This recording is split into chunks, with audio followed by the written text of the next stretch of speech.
So just as a kind of a reminder, we're going to be, almost all tunes are going to be in this major scale, and that's kind of boring, and like beginner music lesson, we learned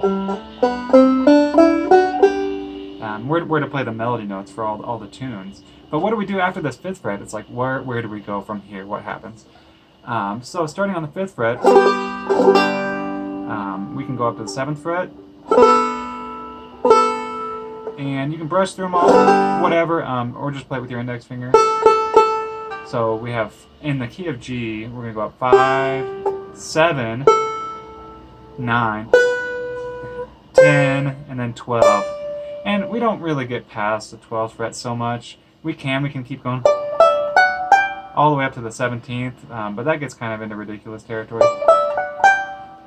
We do hear some people play up there, but we'll just stop at the 12th fret for now. So once again, we're going to be on the 5th fret, and this will be the G note, and then this will be the A note, G, A, B, C, D. And these all sound good. If you just want to play, brush through the strings when you play.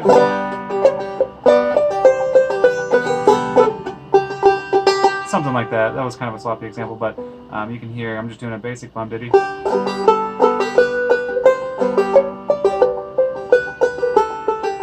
And I'm literally just sliding with my index finger, and this is kind of like beginner mode, but it sounds nice. So we don't really need to worry, stress ourselves playing fancier than we need to. You can try and make a big stretch and do it like classical guitar, but if you just want to slide with one finger, that's fine too. Let's think, what would be a good tune to get up into the 2nd position? So this is often just a good way to vary a tune like maybe Liza Jane. So if you want to play the low part higher, this is a nice change. So if we're on the open G, 2, 4, this corresponds to the 5th fret. We can hear that those are the same notes, but up one octave. So we could do that part of Liza Jane up an octave. Sounds like this. So instead of, it's now.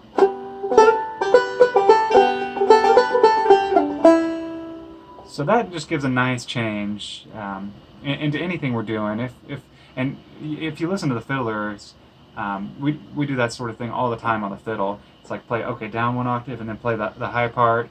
And this is just a nice change instead of playing it always the exact same way all the time, every time. Play low octave, high octave, and this gives a nice kind of interplay between the instruments. And maybe the fiddle's playing something low and the banjo can play something high to kind of shine in that moment, or vice versa. Or if you want to follow directly what the fiddler's doing, that's cool too. So if you hear the fiddles go up into that 2nd octave and start playing the high notes with them. So that unlocks a lot of things, and we can keep on going, like I said, all the way up. Right now I'm having struggles thinking of a tune where we go up past the 12th fret, but it is available to us if we want to. Another tip that I had mentioned, and this is kind of like that Ithaca kind of groovy, kind of modern clawhammer kind of groovy sound, festival sound, is a lot of playing up past the 5th fret in that style. And one trick that I kind of picked up from watching those guys is doing this. So we're going to go on the 7th fret, and what we can do is, instead of playing the 5th string open, which is nice, but what we're going to do here is reach our middle finger around. So the way I'm fretting this is ring finger on the 1st string, and then I'm going to fret my middle finger actually on the 5th string. So we're going to fret the 5th string. I know that's kind of weird. And you can fret on top of the spike, nothing's going to happen, no big deal there. If they're installed right, you should just be able to slide on top of them without any pain or anything like that. Fretting both the 5th string and the 1st string at the 7th fret, and it's a unison note. Well, it should be, if you're in tune, it should be a unison note. Just a basic double thumb on this note. And this is just a really drony, kind of groovy sound. So when we get up above the 5th fret, instead of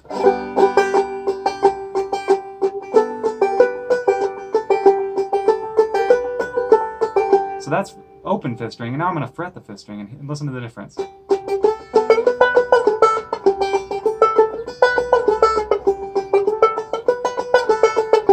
And that's kind of a more percussive, it sounds almost like more like you're playing a drum than playing the banjo, but you can continue to play the melody, of course, that way. It sounds really nice if you go all the way up to the 12th.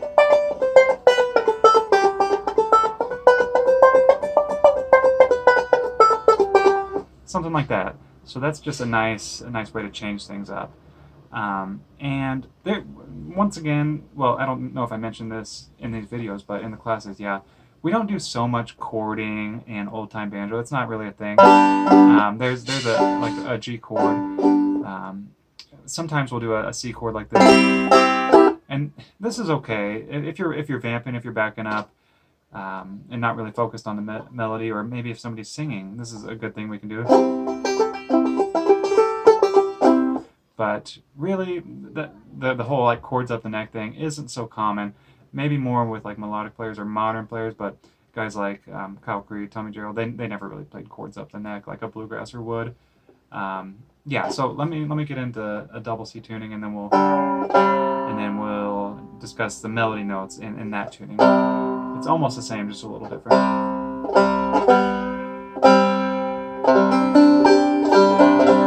Okay, close enough. So here we have, and once again, the major scale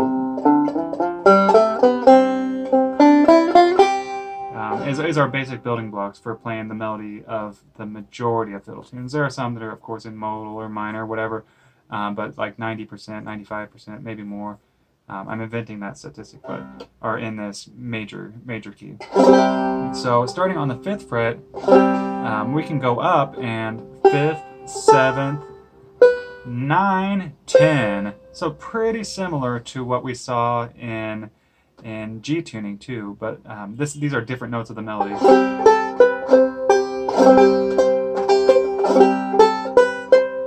And we can keep going up 10, 12, 14.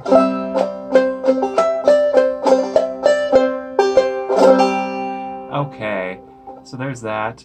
And an example of a tune, I played Arkansas Traveler in the other video, but this is one where I like to play up the neck. So here we have like, so that part, we can play up the neck. So start on this 10th fret.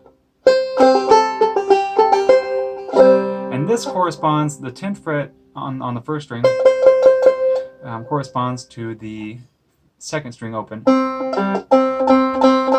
So if we do like a open 2, 4, we can do that same pattern, 10, 12, 14.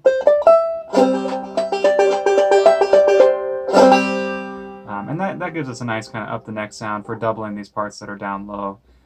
And then here, 5th fret is the same as open 3rd string. So if you have, so that, what's that tune? I forget, Angeline the Baker? So there, what we're doing is open 2, and then we could slide up to the 5th fret. If we want to do that same thing. One more time.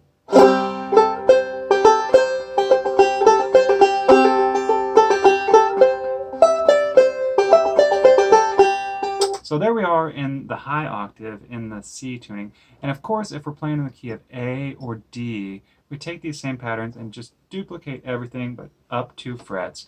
And that's pretty much the way we achieve that. So banjo, and well, all instruments are just things of patterns. So pattern, pattern, pattern. If you take G, C, take that same exact pattern, just move it up 2 frets, and then we're in A or D. Yeah, and that's really it for everything. So we covered all the right, left-hand techniques, the cool drop C tuning, and up the neck in double C and G. Yeah, let me know if you have any more questions, and we'll get in touch about doing the next lessons.